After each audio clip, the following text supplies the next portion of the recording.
Maka dari itu ini dari awal saya bakal mulai, saya tidak akan memakai dalil Al-Quran atau hadis. Saya hanya murni memakai dalil akal atau ilmu. Misalkan akal saya atau ilmu saya mengajak saya ke ateis, saya bakal ateis. Seperti itu. Karena guru-guru saya mengatakannya sering seperti itu. Akhirnya teman saya itu mengatakan, melanjutkan, kenapa kok Tuhannya harus Allah Subhanahu wa Ta'ala? Kenapa tidak Yesus aja? Atau kenapa tidak sapi aja? Kayak orang India itu Tuhannya sapi, kemarin baru meninggal Tuhannya. Saya lihat di mana, di postingan Tuhannya meninggal. Akhirnya saya katakan, yang memberitahu saya Tuhan saya itu Allah Subhanahu wa Ta'ala, itu Nabi Muhammad Sallallahu Alaihi Wasallam. Nah, dia bingung. Loh, kenapa sampean kok percaya sama Nabi Muhammad? Saya dibilang seperti itu. Oh, saya ini tak ceritakan saya. Jadi saya jelaskan sedikit. Misalkan bapak-bapak atau adik-adik dan mbak-mbak di sini. Di sini misalkan ada orang namanya Mukidi. Ya, ada yang namanya Mukidi? Enggak ada ya? Orang namanya Mukidi. Ini ciri-cirinya dia itu elek orangnya. Ireng, sering bohong tiap hari, sering utang, banyak utang. Nah, ini ciri-ciri ada yang kayak gini. Nah, ini ciri-ciri Mukidi. Nah, tiba-tiba dia datang ke sini terus dia ngomong sama kita, bapak-bapak, mbak-mbak, dan mas-mas, ini nanti misalkan sampai pulang, jangan lewat Bank Indonesia, Logosari. Di situ sedang ada razia. Ini saya tanya, kira-kira percaya apa enggak? Mukidi gila yang ngomong, sering bohong, sering wis, enggak ada bagusnya. Kira-kira percaya enggak mas? Enggak. Nek saya percaya. Nek saya percaya. Karena kenapa? Masalahnya ini masalah berat menurut saya. Ini masalah tilang tidak ditilang. Razia, saya takut ditilang. Nah, mungkin saja Mukidi pada saat ini benar. Saya lebih memilih jaga-jaga. Memang dia kan sering bohong. Memang dia sering bohong. Cuman saya takut-takut. Nek masalah ini, perkara ini, saya lebih milih ambil jalur aman saja. Saya lebih milih apa? Jalur puter-puter daripada saya kena tilang. Itu Mukidi ya. Saya masih percaya karena perkaranya berat. Apalagi orang yang membawa kabar tentang surga dan neraka. Nah, Rasulullah SAW itu jauh sekali perbandingannya sama Mukidi tadi. Rasulullah itu nek sampai yang tahu, beliau kan orangnya pintar, ganteng, bersih zahir batin, dan paling terpenting beliau itu tidak pernah bohong seumur hidup. Tidak pernah bohong seumur hidup. Maka dari itu orang-orang kafir pada saat itu menjuluki beliau siapa? Al-Amin. Beliau itu orang yang paling amanat, tidak pernah bohong seumur hidup. Maka dari itu banyak orang-orang mengatakan nek Rasulullah itu tidak memiliki mukjizat kecuali beliau tidak pernah bohong, itu sudah cukup. Mustahil kan? Ini manusia tidak pernah bohong seumur hidup. Kan begitu kayak kita kan sehari rak bohong kayak rak mangan. Ya. Sehari rak bohong kayak rak mangan. Maka dari itu, dan Rasulullah SAW ini tidak pernah macam-macam. Nek misalkan saya kan masih manusia biasa, jadi nek macam-macam itu masih diungkit terus. Saya itu pas pulang dari Yaman waktu itu Pak, terus subhanallah itu isi pengajian yang hadir itu teman-teman saya yang SD dulu. Teman-teman saya yang SD dulu. Setelah pengajian mereka ya wis namanya teman, akhirnya kayak biasa wis tepok saya terus secara biasa. Mereka ngomong apa? Wah dulu kan sampai ini sekarang aja jadi habib. Padahal dulu ini nek beli gorengan itu sering utang. Jadi nek kita itu nek ada keburukan dikit saja itu bakal diungkit-ungkit. Kita mau sehebat apapun, sampai jangan pikir presiden itu dihormati di segala cara aja. Nek sama temannya juga dibicarain seperti itu. Maka dari itu, cuma Rasulullah ini tidak ada celah sama sekali. Saya ceritakan beliau itu pernah pada suatu saat umur beliau masih 25 tahun. Beliau itu kerjaannya apa? Gembala domba ya. Pada malam hari beliau tatkala menggembala domba. Ada temannya, anak muda juga mengatakan, Muhammad, malam ini ada acara pernikahan di kampung kita di Mekah pada saat itu. Kata Rasulullah, tidak bisa, saya lagi gembala domba saya, siapa yang menjaga? Wes saya menjaga wes, kata temannya. Oh ya wes, kalau kayak gitu saya bakal hadir. Nah pada saat itu pernikahan itu di zaman itu seperti pernikahan mungkin di zaman kita. Wes orang dangdutan, cuman yang mungkin biduannya lebih vulgar seperti itu, lebih kekurangan bahan. Cuman pada saat itu sampai hadir hal-hal seperti itu hal biasa, bukan hal buruk. Tidak apa namanya, kok sampai kok hadir seperti ini, tidak biasa saja. Rasulullah SAW akhirnya turun pada malam hari untuk menghadiri acara itu. Pas mau hadir acara itu di pertengahan jalan, beliau itu ketiduran. Pas beliau ketiduran, di dalam hadis diceritakan, tidak ada yang membangunkanku kecuali matahari. Ini satu dalil bahwasanya Rasulullah ini ingin dikatakan sama Allah, Muhammad, engkau ini jangan macam-macam. Walaupun perkara itu biasa, cuma engkau ini akan menjadi pemimpin semesta alam. Jadi orang macam-macam ditidurkan sama Allah. Pernah suatu saat lagi Rasulullah ini ikut andil renovasi Ka'bah. Umur beliau 35 tahun pada saat itu, beliau belum diangkat menjadi Rasul. Pada saat itu anak-anak muda ikut. Maka dari itu anak-anak muda ini selalunya memang harus semangat terus. Ikut andil membawa apa? Membawa batu. Nah, pada zaman itu membawa batu itu bukan pakai tangan, Mas. Bukan pakai tangan, membawanya pakai sarung seperti ini, Pak. Batunya ditaruh di atas ini. Diangkat apa namanya ini? Dicingkingnya.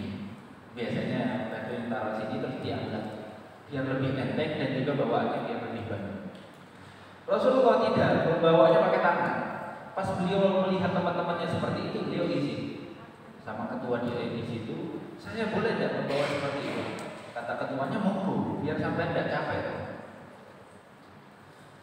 Cuma sampai membawa batu seperti itu auratnya bakal apa?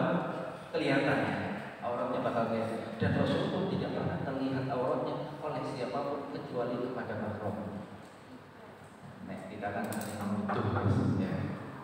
Ada sekarang perempuan sekarang kalau bilang dari terus kakinya banyak las-lasan, celana pendek ya. Nah, maka dari itu Rasulullah SAW, iya ini celana enak kayak putih, indah ini, banyak las-lasannya.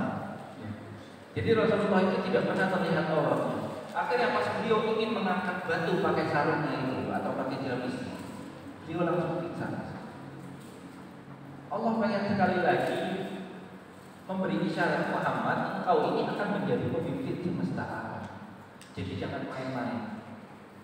Jadi Rasulullah itu sampai tidak ada celah, dari kecil beliau sampai dewasa itu tidak ada celah.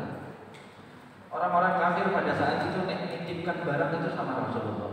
Ngadu apa-apa sama Rasulullah. Wes Nabi Muhammad pada masa mudanya terkenal orang paling apik.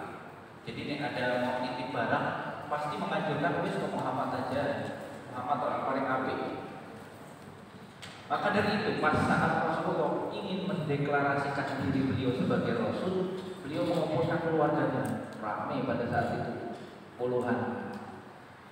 Di satu gunung beliau mengatakan, wahai keluargaku, orang-orang Quraisy, sampai ini percaya tidak sama kami, sama aku maksudnya. Oh percaya kami. Misalkan ya, saya beri kabar di belakang saya ini ada satu kelompok ingin menyerang sampean, ingin menyerang kota Mekah. Sudah bawa senjatanya, sudah bawa kudanya, sampai percaya apa enggak? Itu serempak jawab, kami percaya. Reaksi semuanya. Kata orang-orang di situ, kami tidak pernah melihat sampean ini bohong. Masa kami tidak percaya? Mungkin dia kayak tadi saya percaya. Ya, bahasanya seperti ini. Sampai ini yang lebih jauh dari itu kami bakal percaya. Kata Rasulullah, oke, kalau seperti ini. Ketahuilah bahwasanya aku adalah utusan Allah. Nah, pada saat itu Mas, itu orang-orang kafir tidak bisa jawab. Diam semua. Bingung itu kan. Aku gak percaya. Kok aku tidak percaya sama Muhammad? Kenapa ini hati? Itu bertentangan antara akal dan hati. bergejolak itu. Saya dititip barang sama Muhammad, Muhammad tidak pernah bohong. Kok pas dia mengatakan dia ini Rasul, saya tidak percaya. Itu hidayah dari Allah. Hidayah itu bukan milik kita.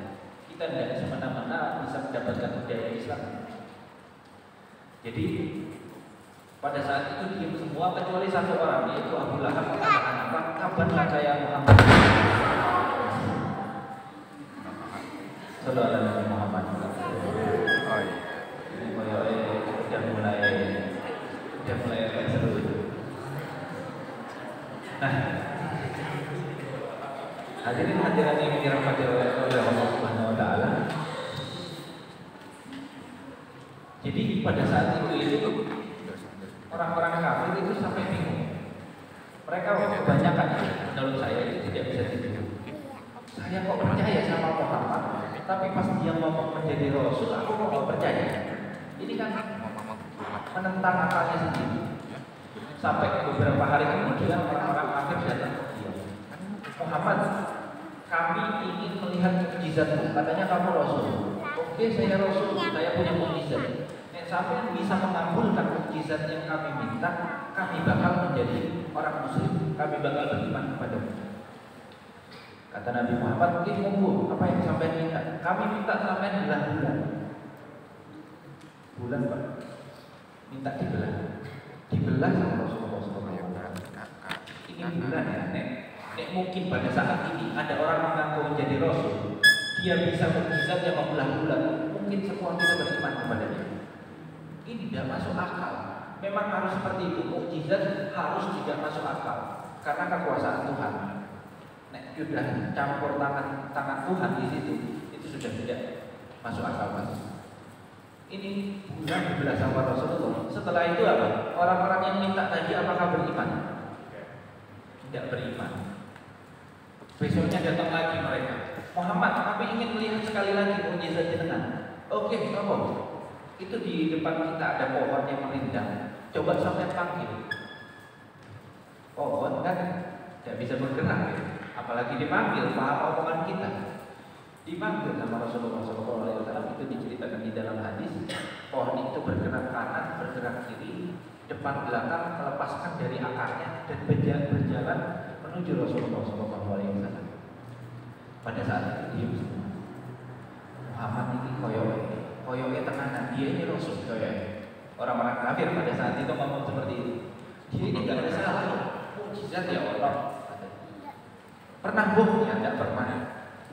Paling api ya paling api, paling ganteng ya paling ganteng. Koyoke beneran ini dia ini Rasul. Sampai suatu saat orang-orang kafir di situ sudah geram sama Nabi Muhammad, mereka ingin membunuh Nabi Muhammad.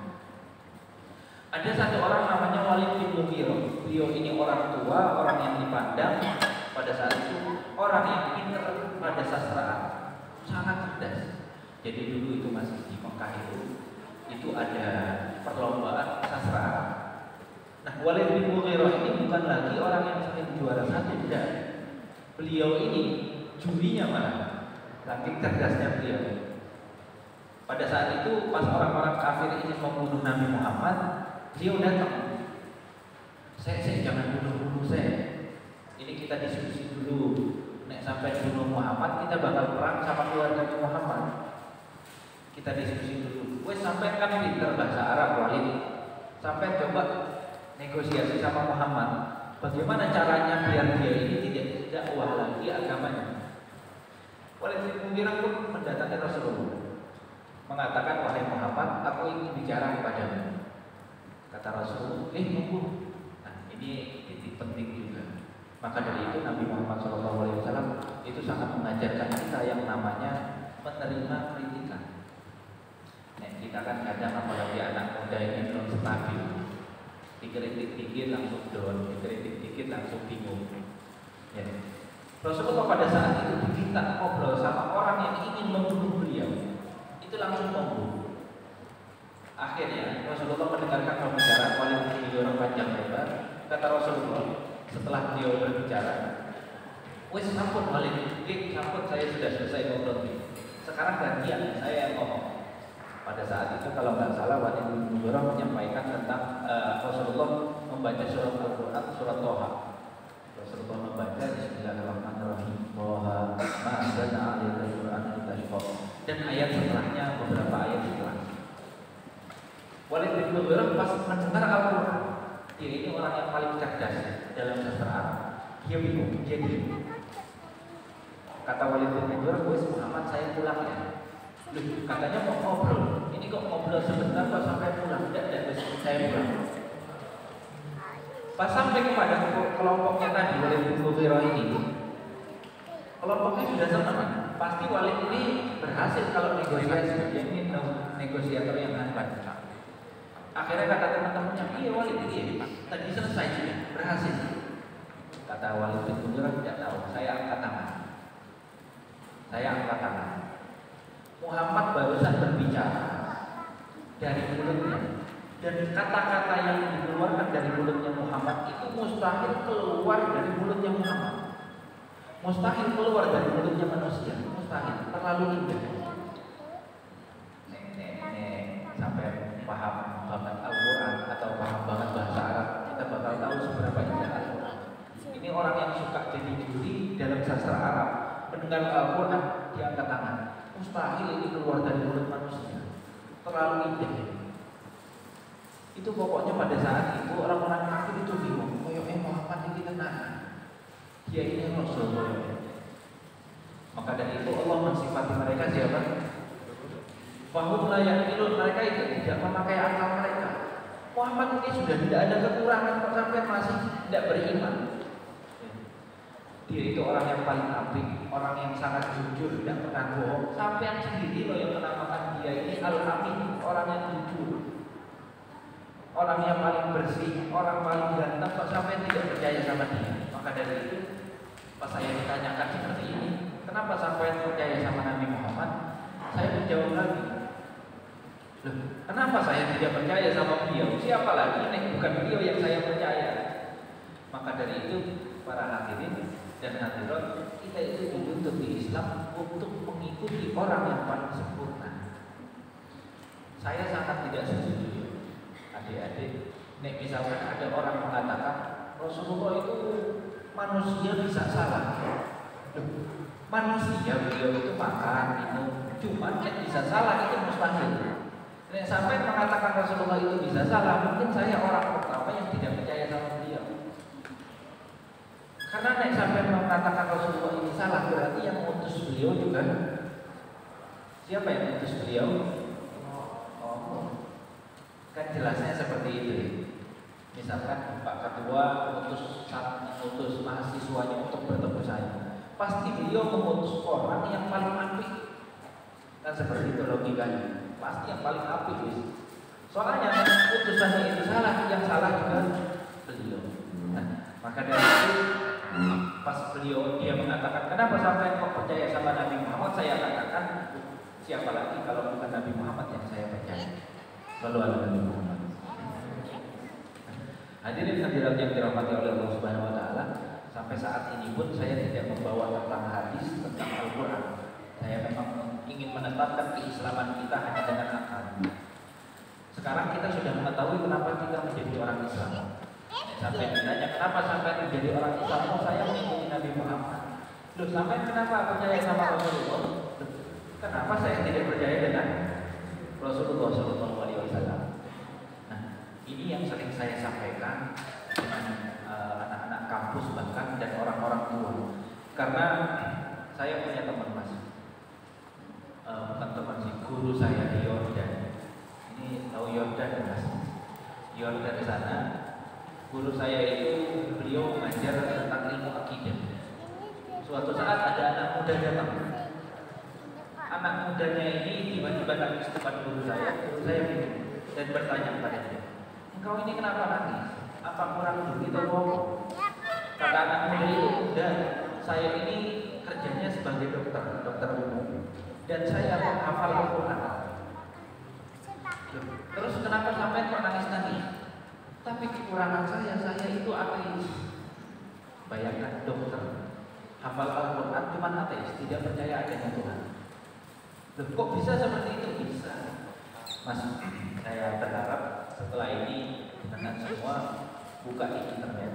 Sekarang ini sedang zaman namanya post-truth era.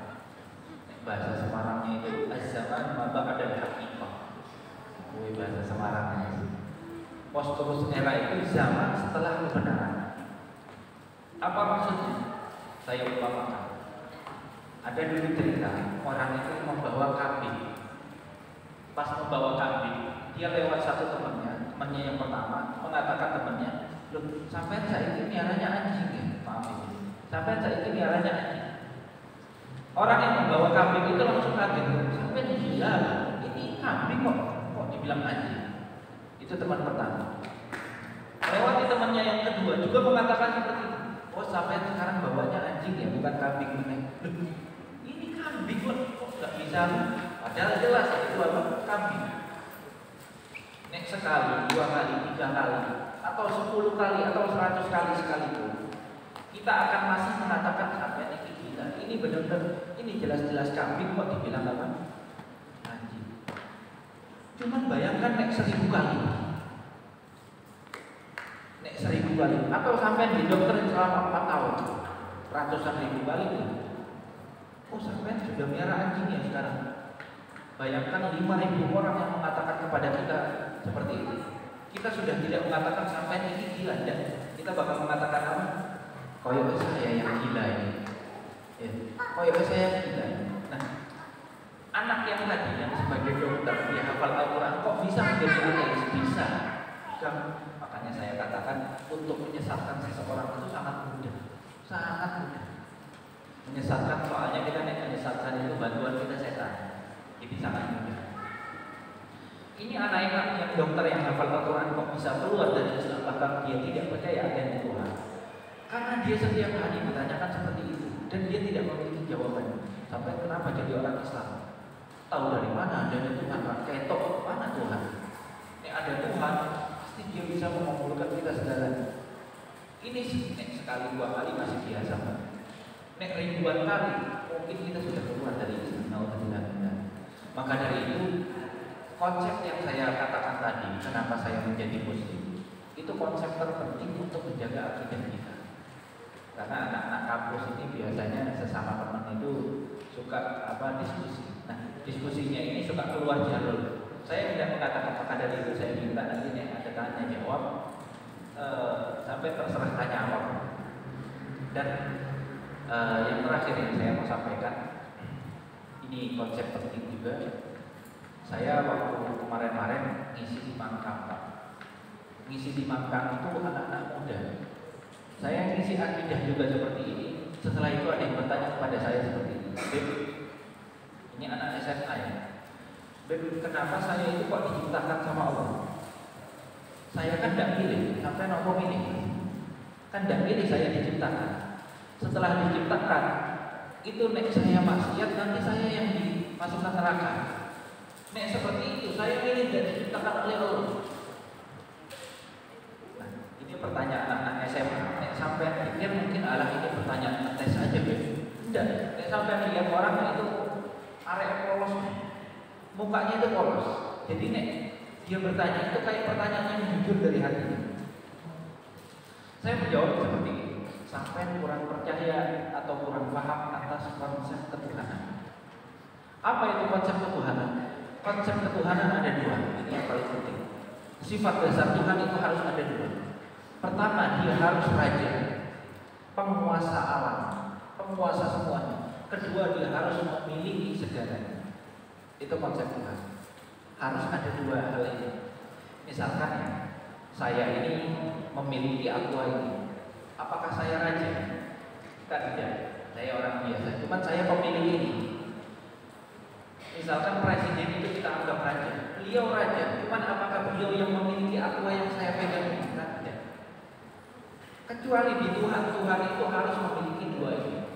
Dia itu harus penguasa dan dia itu harus memiliki. Nah, maaf, banyak dari kita memahami Allah itu hanya memiliki sifat rasa pengasih dan rasa penyayang, maha pengasih dan maha penyayang. Tidak seperti itu. Memang benar Allah itu memiliki sifat Rahmanur Rahim. Cuman di samping itu yang paling dasar Allah itu Maliki Yaumiddin. Maka dari itu di Al-Fatihah itu sampai 2 ya. Maliki Yaumiddin. Ada Maliki Yaumiddin, ada 2 riwayat. Maliki Yaumiddin artinya Maha memiliki.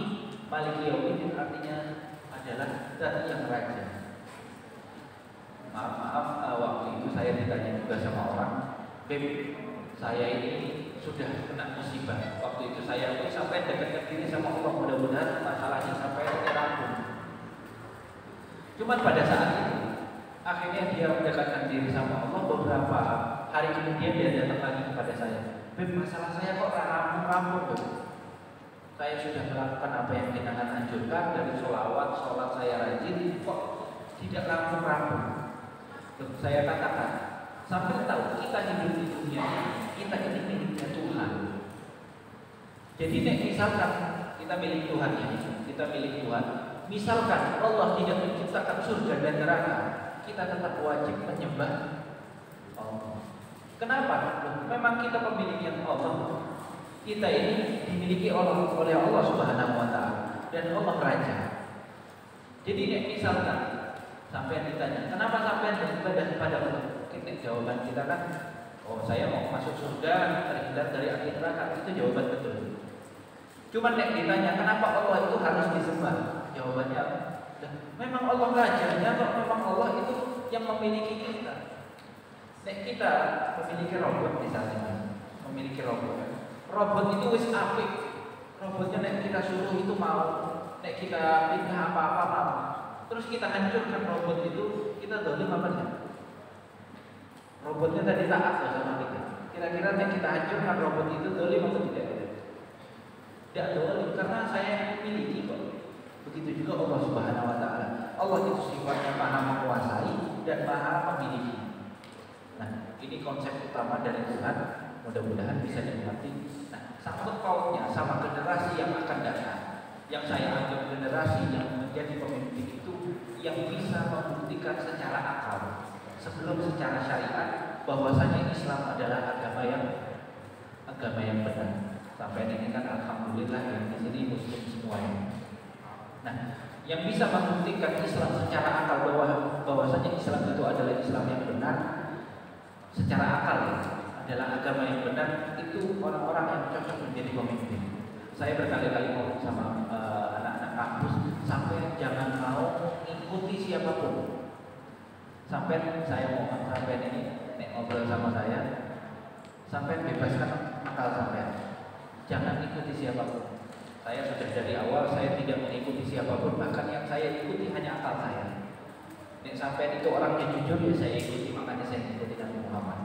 Seperti itu. Maka dari itu inilah generasi yang bisa mencetak nanti, mencetak akidah-akidah atau perjuangan-perjuangan di dalam negara kita ini.